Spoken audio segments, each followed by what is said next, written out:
Hello, welcome back to the Crafty Organizer. I'm Noreen Eppley.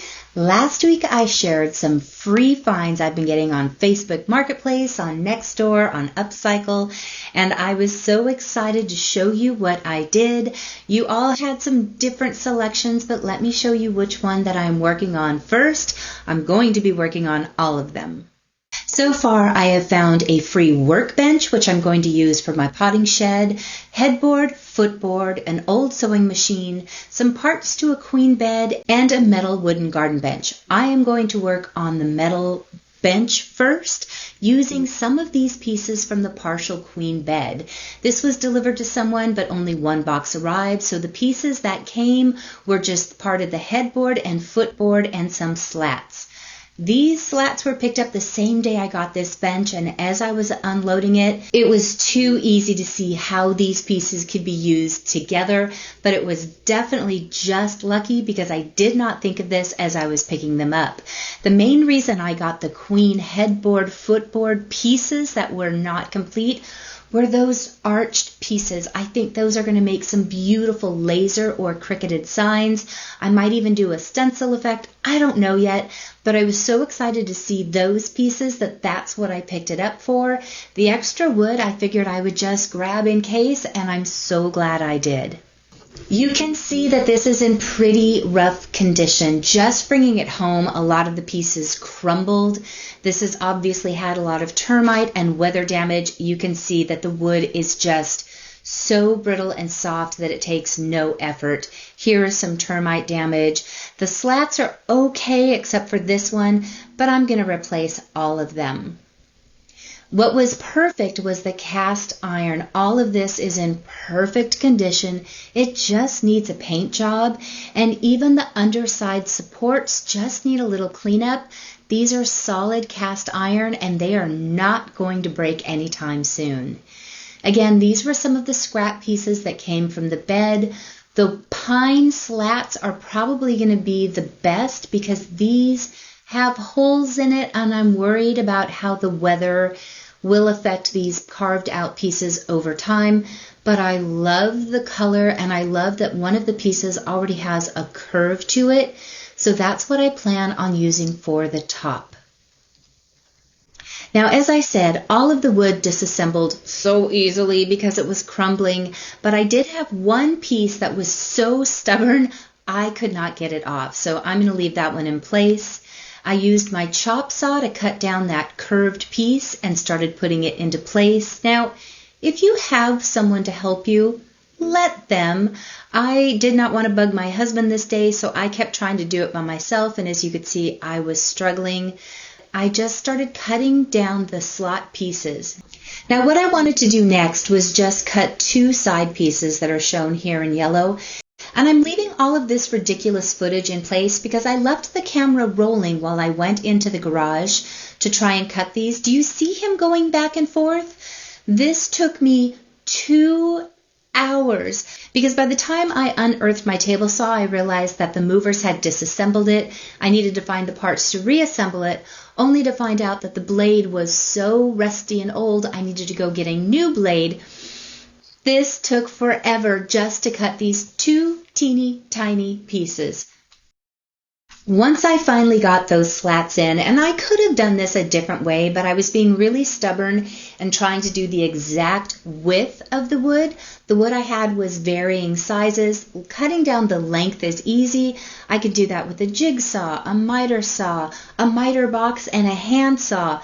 But cutting the width was much more difficult because I'm not very good at cutting things straight. The only tool I had to make sure that it was cut straight while ripping down a piece was my table saw, and that just wasn't being cooperative that day. So I'm trying to show you the things that happen and go wrong on projects so that you are less intimidated to try these. Anyway, the other thing that made it easy was using these brackets. This made it easier to hold things in place while I was able to drill inside. So if you don't have someone helping you, invest in some inexpensive clamps to aid you in these types of projects.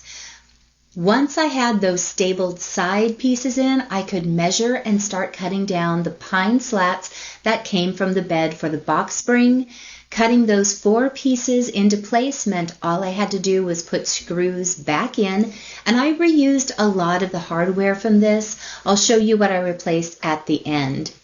Now, I was not so confident in the strength of this pine wood, so I did put a little support piece running along the middle just to distribute the weight a little bit more evenly. The last thing I got to do really quick before tragedy struck was I did try sitting on this, and I was nervous, but when I sat on it, it didn't creak, it didn't give too much. I decided to lift my legs and put all of my weight on it, and it seemed to hold up very well. My husband came and sat on it later as well, and it held up just fine. Now, here's where tragedy struck, and I don't have footage to show you. I have my camera on a tripod. My camera is a long cylinder, and on the side is a flap that pops open so you can see what's being filmed. And I keep that open to make sure that what I'm doing is in the frame while I'm filming. A gust of wind came and grabbed that flap and just smashed my camera down to the ground. This is my second camera, you guys. So it's come up with this error. My footage is going to be a little intermittent going forward. We just got my computer replaced because of technical issues. Now it's my camera. So I took still shots of the cicadas that were overwhelming me, the slats in place. I did sand it down completely and get rid of any rough edges. And then I took it out so that I could start staining it. And I did mix a little bit of paint in with it just to blend the walnut color from the stain that I had. And then I used my polyacrylic again, just like I did from my bathroom makeover, to seal that wood in.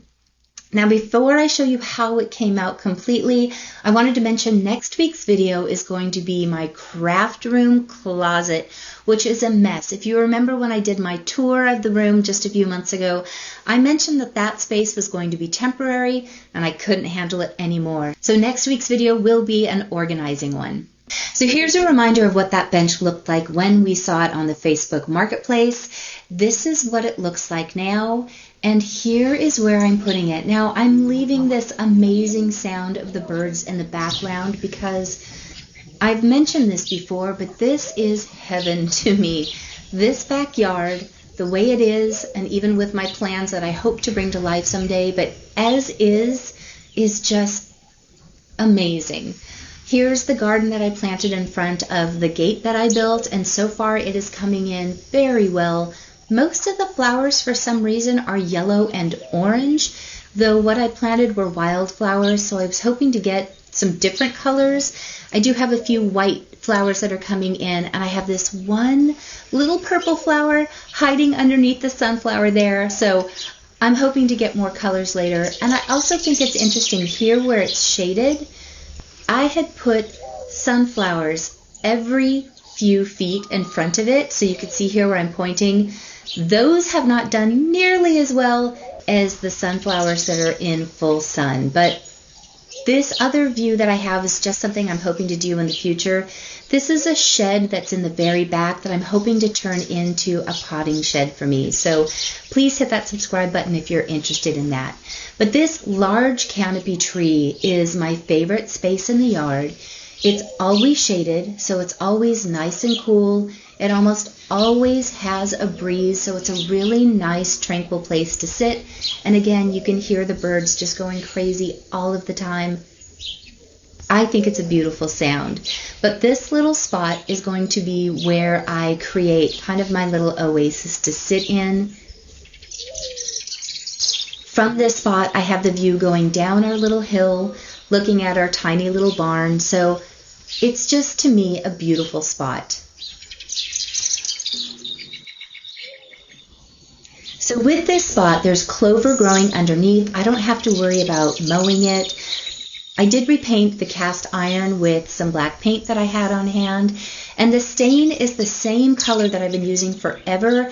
I just went over it with a little bit of red to match those pieces that I used that were a walnut color. So if you look really close, it's not an exact match, but I think it's good enough. And here was the only hardware that I had to get. I got 3 sets of these nuts and bolts because the ones that were on there were really rusty, and I just wanted to make sure it held well. I am thinking about putting a little placard right here in the middle. What do you think I should put on it if I do? The other thing I want to do, you can see this little piece of wood that's hanging at the base of the tree. I want to create one of those directional signs that kind of points to the direction of all our friends and family that are not in Kentucky with us, because I think that would be a cute decoration here, and I'll be adding more flowers and things. But I'm still hoping that I can do a whole backyard tour for you guys, but I'm working on little projects here and there, and I want to have more to show you of what I've accomplished before I do that. So let me know in the comments what you would or would not like to see.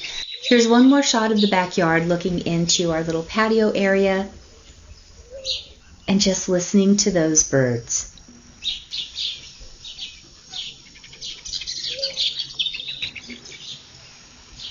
Now here are some of the things that are going to be coming in the future. Those freebie finds. This headboard footboard is going to become a bench. I can't wait to do this. This will go on our front porch. And here are some other things I've gotten off of Facebook.